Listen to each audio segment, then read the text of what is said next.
Hi everyone. आज के editorial में हम डिस्कस करने वाले हैं कि कैसे सुप्रीम कोर्ट ने एक डिसीजन दिया हाल ही के दिनों में, और उसमें ये कहा कि ये जो गवर्नमेंट या जो राज्य सरकारें सील्ड कवर में कॉन्फिडेंशियल सबूत जो पेश करती हैं उसको बंद करें, और जिसके अगेंस्ट जो सबूत पेश कर रही हैं वो हर एक मामलों में ऐसे आप कॉन्फिडेंशियल सबूत पेश नहीं कर सकते, बल्कि जो दूसरा पक्ष है उसको भी उन सबूतों के बारे में जानकारी होनी चाहिए। तो ये मतलब उनका ये कहना था टोटल कि आप हर एक केस में जो भी गवर्नमेंट के ख़िलाफ़ है उसमें आप कॉन्फिडेंशियल सबूत पेश कर देते हो, और जिसके अगेंस्ट सबूत पेश करते हो उसको इस बात के बारे में जानकारी नहीं होती, और वो अपना क्या होता है डिफेंस भी नहीं रख पाता है। तो उसने ये कहा कि अब हम डिसाइड करेंगे या हम देखेंगे उस चीज़ की ज़रूरत है कॉन्फिडेंशियल सबूत की या नहीं है, या फिर हम उन सबूतों को ओपनली भी डिस्कस कर सकते हैं। तो ये कुछ मुद्दा है।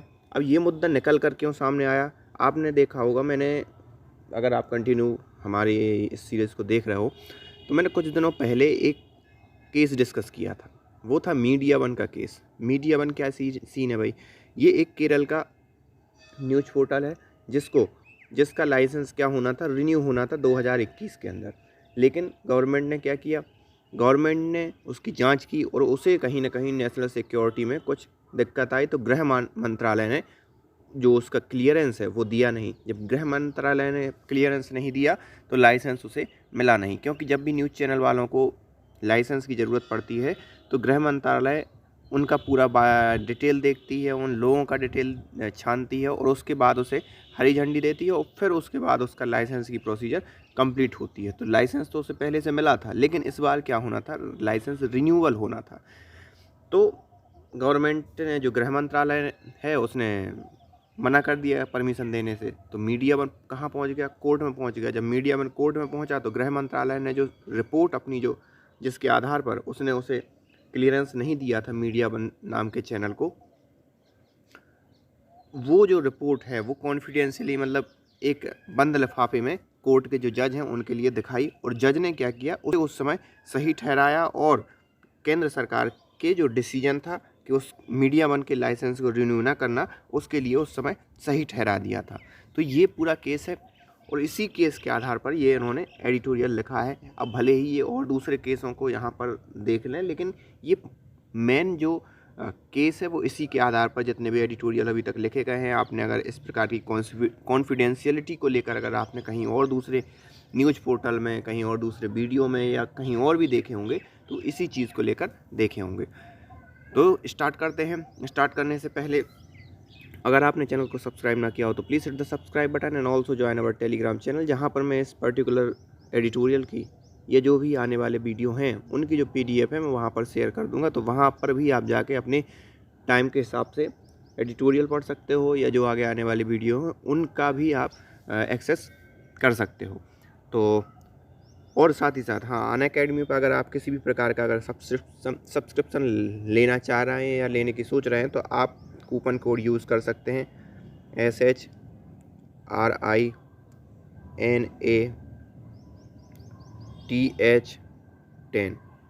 SHRINATH10 तो इस कूपन कोड को आप यूज़ करके जो भी मैक्सिमम डिस्काउंट उस पर्टिकुलर टाइम में जब आप सब्सक्रिप्शन ले रहे होगे तो चल रहा होगा तो आपको मिल जाएगा।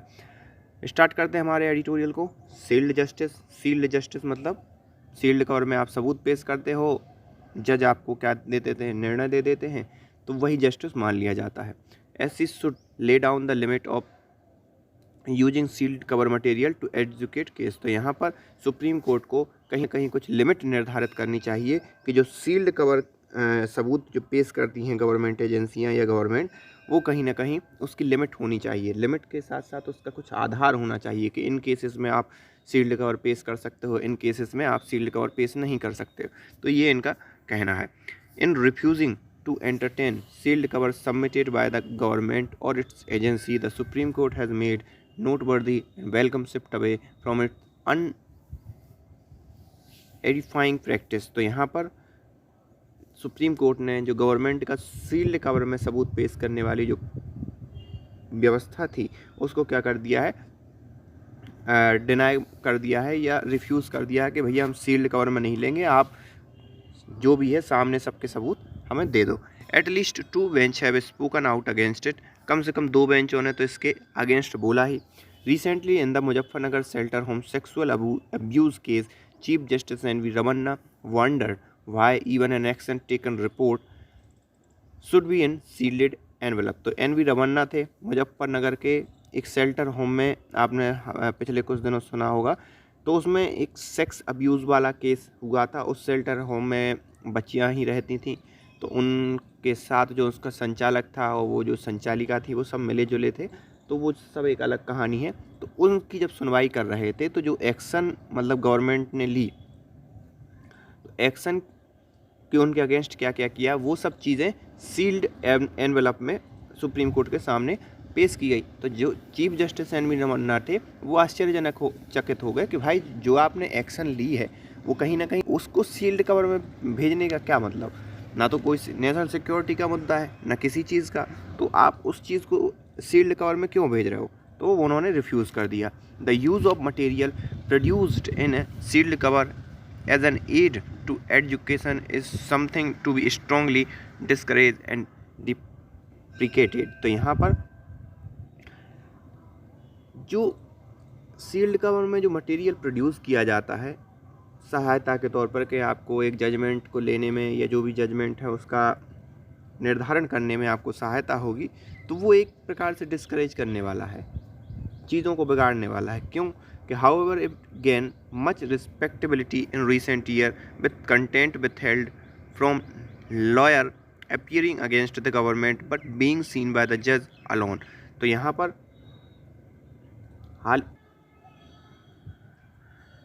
पर आपने देखा होगा हाल ही के दिनों में, जैसे मैंने मीडिया वन का केस बताया था आपको, तो मीडिया वन के केस के तहत ही इनका मतलब कहना है जो राइटर हैं कि how ever it gain much respectability, मतलब रिसेंट ईयर में ये चीज़ बार बार फ्रिक्वेंटली हो रहा है। गवर्नमेंट के थ्रू गवर्नमेंट क्या कर रही है, अपनी जो सबूत पेश करती है, जो भी जैसे किसी लॉयर ने गवर्नमेंट के अगेंस्ट कोई अपील पेश की, तो गवर्नमेंट जो सबूत पेश करती है वो किसके द्वारा किस में होता है, सील्ड कवर में होता है, और जिसे केवल और केवल जज देख सकता है।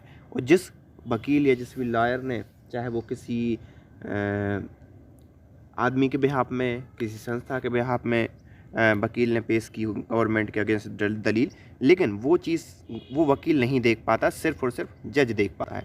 Unfortunately in some cases court have allow such secret material to determine the outcome. और कुछ कुछ केसों में कोर्ट भी कह देता है कि भैया सीक्रेट में ही लाओ, और उसके आधार पर वो डिटरमाइन करता है कि उसका परिणाम क्या होगा। In recent instance the Kerala high court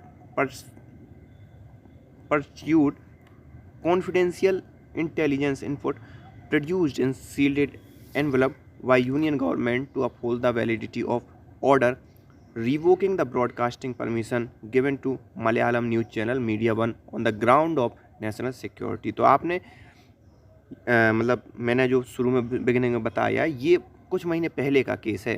तो उस केस में क्या हुआ था कि केरला हाई कोर्ट ने जो मीडिया वन का जो केस है उसको क्या कर दिया था, उसकी जो ब्रॉडकास्टिंग परमिशन थी उसको रिवोक कर दिया था। और उसका जो उन्होंने आधार माना था, वो आधार क्या माना था, जो सेंट्रल गवर्नमेंट ने जो सील्ड कवर में जो सबूत दिया था वो उसको आधार मानकर उन्होंने इस चीज़ को सही ठहरा दिया था, और जो मीडिया वन है उसकी वैलिडिटी पर रोक लगा दी थी। तो क्योंकि वैलिडिटी पर रोक मतलब पहले यूनियन गवर्नमेंट ने लगाई थी, इसने सिर्फ क्या किया, अपहोल्ड कर दिया था, मतलब सही ठहरा दिया था उस चीज़ को। तो ये पूरा मुद्दा है। It is quite disconcerting to find that court can rule in favour of the government without providing opportunity to affected party to know what is being held against them. तो यहाँ पर ये बहुत चिंताजनक वाली बात है। कौन सी चिंताजनक वाली बात है कि कोई भी कोर्ट सेंट्रल गवर्नमेंट या जो भी गवर्नमेंट है उसके पक्ष में फैसला दे देता है बगैर किसी सबूत के, उस सबूत के या बगैर किसी अपॉर्चुनिटी को, मतलब जैसे दूसरा पक्ष है उसको बगैर अपॉर्चुनिटी दिए कि वो अपना पक्ष रख पाए उन सभी सबूतों के आधार पर जो सबूत उसके अगेंस्ट पेश किए गए हैं। क्योंकि अगर आप कॉन्फिडेंशियल रखोगे तो जिस जिसके अगेंस्ट आप रख रहे हो उसको ये मालूम नहीं होगा। एक एग्जांपल के तौर पर देखें, मीडिया वन के केस में देखें तो मीडिया वन के केस में उन्होंने सेंट्रल गवर्नमेंट ने सील्ड कवर करके सबूत पेश किए, लेकिन जो मीडिया वन का वकील है उसे तो ये सबूत नहीं मिले, तो बल्कि उसे तो सिर्फ ये ऑर्डर मिला कि आपकी जो रिन्यूअल का जो आपकी ब्रॉडकास्टिंग के लिए जो रिन्यूअल लाइसेंस को आपने अप्लाई किया था और उस एप्लीकेशन को रिजेक्ट करना सही ठहरा दिया गया, मतलब मीडिया वन के अगेंस्ट निर्णय लिया गया। तो उसे इस चीज़ को जानने का हक है अकॉर्डिंग टू राइटर कि भाई उसके अगेंस्ट क्या हो रहा है। Upon affected party to know being held against them, क्या उसके अगेंस्ट हो रहा है। इन दिस बैकड्रॉप, इस पृष्ठभूमि के अंतर्गत, it is significant that Supreme Court has decided that it will examine the issue of sealed cover jurisprudence while hearing the channel's appeal. तो यहाँ पर सुप्रीम कोर्ट ने ये कहा, सुप्रीम कोर्ट ने ये डिसाइड किया कि वो एग्जामिन करेगा इस इशू को लेकर कि जब भी सील्ड कवर में अगर कोई डॉक्यूमेंट या कोई सबूत पेश किया जा रहा है तो कोर्ट डिसाइड करेगा क्या उसे हम पब्लिक डोमेन में ला सकते हैं, क्या नहीं ला सकते। तो जब भी इस प्रकार का, जब भी इस चैनल की अपील के आधार पर सुप्रीम कोर्ट ने उन्हें वो मतलब इतना ढांढस बंधाया या कहा कि हाँ हम देखेंगे, अगर वो पब्लिक करने वाले सबूत होंगे तो हम ज़रूर आपके अपील को देखेंगे। For now, the apex court has stayed the revocation order and allowed the channel to resume broadcasting। तो यहाँ पर अपेक्स कोर्ट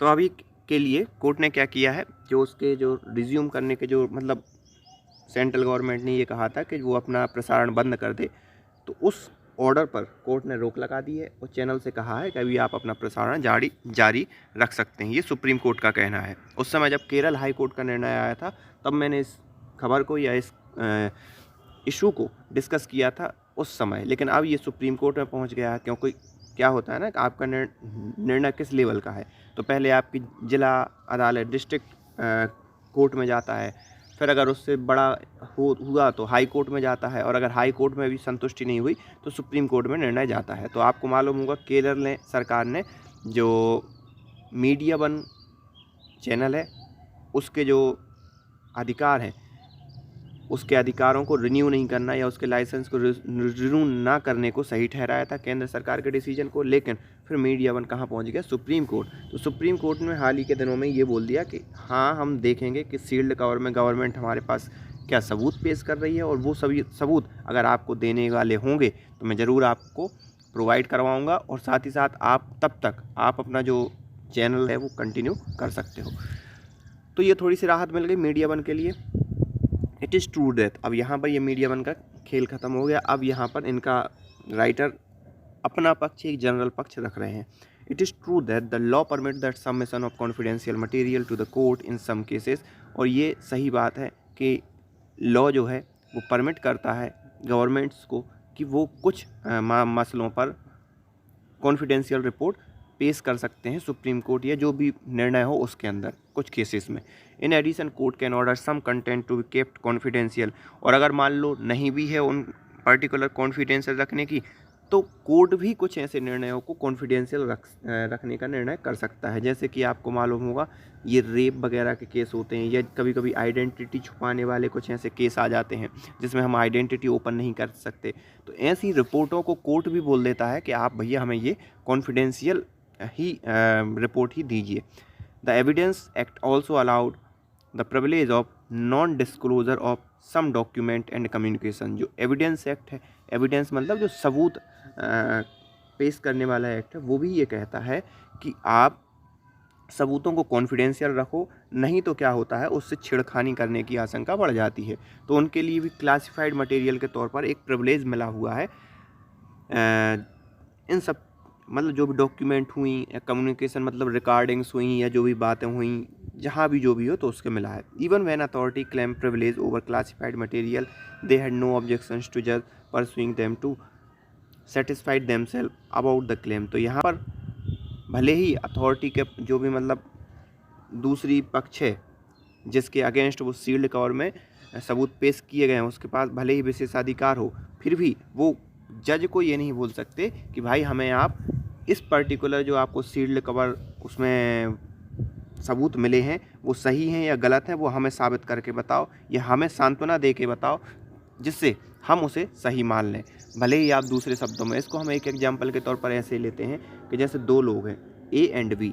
ए ने कॉन्फिडेंशियल रिपोर्ट पेश की सुप्रीम कोर्ट के पास या जो भी जज है उसके पास, लेकिन बी ने कहा कोर्ट से कि भैया हमें आपकी कॉन्फिडेंशियल रिपोर्ट पर विश्वास नहीं हो रहा है, आप उस कॉन्फिडेंशियल रिपोर्ट को हमसे शेयर ना करो, लेकिन हमें मतलब समझाओ या हमें इस बात के लिए राज़ी करो कि ये जो कॉन्फिडेंशियल रिपोर्ट है वो सही है, या जो कॉन्फिडेंशियल रिपोर्ट में है उसके अनुसार हम गलत हैं। तो ये बी नहीं बोल सकता, कोर्ट से मतलब ऐसा नहीं बोल सकता, उसे वो मतलब स्वीकार करना ही पड़ेगा अगर जज ने ये कह दिया कि हाँ ये जो रिपोर्ट है वो सही है या गलत है, जो भी है। तो ये मतलब जज का ही डिसीजन होता है। The government usually justify the submission of the secret material directly to the court citing national security or the purity of the ongoing investigation। तो जो गवर्नमेंट्स हैं वो सामान्य रूप से क्या करती हैं कि इस चीज़ को जस्टिफाई करती हैं, जस्टिफाई मतलब सही ठहराती हैं कि जो नेशनल सिक्योरिटी वाले मुद्दे हो गए या जो ऑनगोइंग इन्वेस्टिगेशन चल रही है उसमें किसी भी प्रकार का हस्तक्षेप ना हो, तो कॉन्फिडेंशियल रिपोर्ट को ही सही ठहराने का काम करती हैं। Court have often justify entertaining material not disclose the party by underscoring that it is satisfy their conscience। तो यहाँ पर conscience मतलब जो कोर्ट की भावना है या क्या कहते हैं कोर्ट की आत्मा, ये हाँ ये सही वर्ड होगा कि कोर्ट की आत्मा को संतुष्ट करना conscience मतलब। Court have often justify, court ने भी प्रायः इस चीज़ को जस्टिफाई किया है कि जो मटेरियल हमें बंद लिफाफे में मिलता है वो सही है। और किस मायनों में सही है कि भाई वो कोर्ट के लिए जिस चीज़ की ज़रूरत थी उस चीज़ को ये सेटिस्फाई कर रहा है। तो इस मसले पर भी कभी कभी कोर्ट इन चीज़ों को सही ठहराता आया है, जैसा कि आपने केरल हाई कोर्ट का जब मीडिया वन को लेकर जो डिसीजन था उस केस में भी आपने देख लिया है। However the practice sometimes has undesirable consequences. कभी कभी ये होता है कि ये जो प्रैक्टिस है वो उतनी ज़रूरत नहीं होती, ना नेशनल सिक्योरिटी का मुद्दा होता है ना किसी भी प्रकार का मुद्दा होता है, फिर भी आप अगर एक बंद लिफाफे में सबूत पेश करो तो ये एक अनडिजायरेबल कॉन्सिक्वेंस है, मतलब कोई मतलब बेतुकी बात है कहने के मतलब। और यही चीज़ को अंडरस्कोर करके इसी चीज़ को ध्यान में रख के एन.वी. रमन्ना ने जो हाल ही में जो निर्णय दिया है कि भाई आपने जो उत्तर प्रदेश नहीं वो सेक्सुअल वो मुजफ्फर का जो सेक्सुअल अब्यूज़ केस वाला जो मुद्दा था उसमें आपने जो एक्शन ली उसको क्या कॉन्फिडेंशियल रखना, तो इस मसले पर उन्होंने डांटा था मतलब केंद्र सरकारों को। The compromise the defence of those accused of some crisis especially those involving an alleged threat to national security और मनी लॉन्ड्रिंग एंड करप्शन। तो यहाँ पर क्या होता है कि जिसके अगेंस्ट गवर्नमेंट क्या कर रही है, केस दायर किया है, मनी लॉन्ड्रिंग का हुआ, आतंकवाद का हुआ, किसी भी प्रकार के क्राइम का हुआ, तो उसके कहीं ना कहीं उनका जो डिफेंस है वो कंप्रोमाइज़ हो जाता है। कैसे कंप्रोमाइज़ हो जाता है? क्योंकि आपने तो एनवेलप में सबूत दे दिए, अब जिसके अगेंस्ट सबूत दिए हैं उसे तो मालूम नहीं कि कौन से सबूत हैं, जब उसके ये नहीं मालूम कि कौन से सबूत है तो वो उसके डिफेंस में क्या बोल सकता है, कुछ नहीं बोल सकता। तो इस हिसाब से इनका कहना ये है कि जो डिफेंस पक्ष होता है वो इस हिसाब उनकी जो ताकत है, उनके जो पावर है वो क्या हो जाती है, कंप्रोमाइज़ हो जाती हैं, कंप्रोमाइज़ हो जाती हैं। और इसीलिए उन्होंने देखो यहाँ पर किसका यूज़ किया है, अलीज्ड मतलब कथित थ्रेट टू नेशनल सिक्योरिटी, कथित थ्रेट यूज़ किया है। और ये कथित मतलब जो अलीज्ड है ना, मनी लॉन्ड्रिंग एंड करप्शन, यहाँ तक पूरा उस कथित ने ये एक वर्ड ने पूरा काम किया। इसीलिए ये राइटर्स लोग हैं ये बड़े ही उससे चीज़ों को लिखते हैं कि उनकी कलम पर कोई प्रश्न चिन्ह ना उठा पाए। तो यहाँ पर इन्होंने अलीज्ड यूज किया। तो जिस आरोपी पर आरोप सिद्ध ना हो तब तक वो क्या कहा जाता है, कथित रूप में आरोपी। तो कथित रूप में आरोपी अपना डिफेंस पक्ष पेश नहीं कर पाता जब आप क्या करते हो, सबूत एक बंद लिफाफे में पेश कर देते हो, उसे सिर्फ जज देख सकता है। Undisclose material is often use to deny bail. Sometime the apex court criticise the Delhi high court for doing in case against former union minister P Chidambaram. तो यहाँ पर क्या होता है, सामान्यतः जो सील्ड कवर जो सबूत पेश किए जाते हैं वो बेल को डिनाई करने के लिए यूज़ होते हैं, जो कि एक पी चिदम्बरम के केस में हुआ था, जो जिसमें दिल्ली हाई कोर्ट ने उनकी बेल रिजेक्ट कर दी थी। It observe that recording a finding, और जिसमें अपेक्स कोर्ट ने क्रिटिसाइज भी किया था दिल्ली हाई कोर्ट के लिए।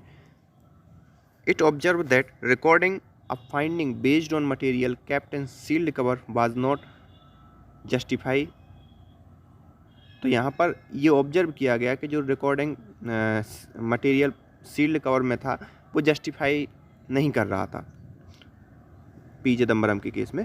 The main mischief of the sealed cover practice lie in scope it give the state to avoid deep scrutiny of the need and proportionality of the restriction on freedom. तो यहाँ पर सबसे बड़ा जो घोटाला, गड़बड़ घोटाला होता है किस मसले पर होता है कि फिर ये जो राज्य सरकारें हैं वो इस चीज़ को अवॉइड कर सकती हैं। किस चीज़ को अवॉइड कर सकती हैं कि आखिरकार फ्रीडम कितनी है और उसमें रेस्ट्रिक्शन कितने लगाने चाहिए, इन सब चीज़ों को अवॉइड कर सकती हैं। एग्जाम्पल के तौर पर देखो, जैसे आपने आंदोलन किया तो जो गवर्नमेंट है उसने बोला कि आप ये आंदोलन क्या कर रहे हो,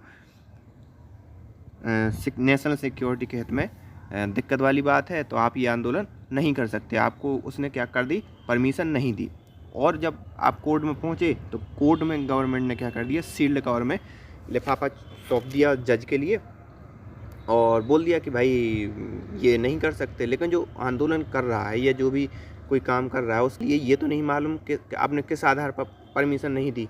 तो वहाँ पर ये हो जाती है कि आपकी जो फ्रीडम है और फिर उस पर जो रेस्ट्रिक्शन लगाए जा रहे हैं उनका आप डिस्ट्रीब्यूशन नहीं कर पाते, उनको अलग थलग नहीं कर पाते कि किस लेवल पे आपकी फ्रीडम होनी चाहिए, किस लेवल पर आपकी रेस्ट्रिक्शन होनी चाहिए और किस आधार पर आपने उसको परमिशन नहीं दी। तो ये एक स्टेट क्या करती है, जो डीप स्क्रूटनी करनी चाहिए थी स्टेट को ये निर्धारित करने के लिए कि जो आंदोलन कर रहा है या जो कोई काम कर रहा है भारत के अंदर या किसी भी देश के अंदर वो सही है कि नहीं। उसे बस एक फौरी तौर पर अगर लगा कि ये जो काम है वो गलत है, नेशनल सिक्योरिटी के लिए ख़तरा है, बस ख़त्म, सुप्रीम कोर्ट के पास जाएगा, एनवलप में चीज़ें सौंपेगा, बोल देगा कि भाई ये नेशनल सिक्योरिटी के लिए ख़तरा है। लेकिन अगर वो पब्लिक होती जो डिफेंस पक्ष है वो अपना पक्ष प्रस्तुत करता और उससे फिर एक नई चीज़ निकल कर सामने आती कि भाई फ्रीडम तुम्हारे लिए कितनी है और रेस्ट्रिक्शन कितनी है, तो उसमें गवर्नमेंट को ज़्यादा काम करना पड़ता। तो ये चीज़ जो सील्ड कवर वाला जो मुद्दा है वो गवर्नमेंट कभी कभी इस चीज़ के लिए भी अप्लाई करती हैं कि उन्हें ज़्यादा से ज़्यादा डीप स्क्रूटनी ना करना पड़े कि फ्रीडम पर वो कितना रेस्ट्रिक्शन लगाएं। The time has come Supreme Court to determine the circumscribe and circumstances in which confidential government report, especially those withheld from the other side, can be used court in education। तो यहाँ पर समय आ गया है कि supreme court को इसकी परिधि या इसकी सीमा और इसका समय इन सब को निर्धारित करना चाहिए कि गवर्नमेंट किन किन मामलों में किस किस आयामों तक, किस लेवल तक जो कॉन्फिडेंशियल रिपोर्ट है वो पेश कर सकती है और उसे सही ठहरा सकती है सबूत के तौर पर, जिससे कोर्ट क्या करे, जो भी निर्णय लेगा या जो निर्णय चल रहा है उसका जो निर्णय ले उस निर्णय में उस सबूत का यूज़ कर पाए और उसके आधार पर सही निर्णय दे पाए। और डिफेंस पक्ष है वो डिफेंस पक्ष भी अपनी प्रॉपर डिफेंस रख पाए। तो ये पूरा एक मसला है। पूरा मसला किस चीज़ का है कि भाई जो सील्ड कवर में गवर्नमेंट रिपोर्ट पेश कर रही है वो कहीं ना कहीं डिफेंस पक्ष को भी मालूम होनी चाहिए। और इसी के आधार पर इन्होंने मीडिया वन का केस लिया। मीडिया वन के केस को लेकर मुजफ्फरपुर के केस के साथ मर्ज करके एक ये पूरा एडिटोरियल आपके सामने इन्होंने प्रस्तुत कर दिया। तो आई होप आपको ये एडिटोरियल समझ में आया होगा। So thank you for today.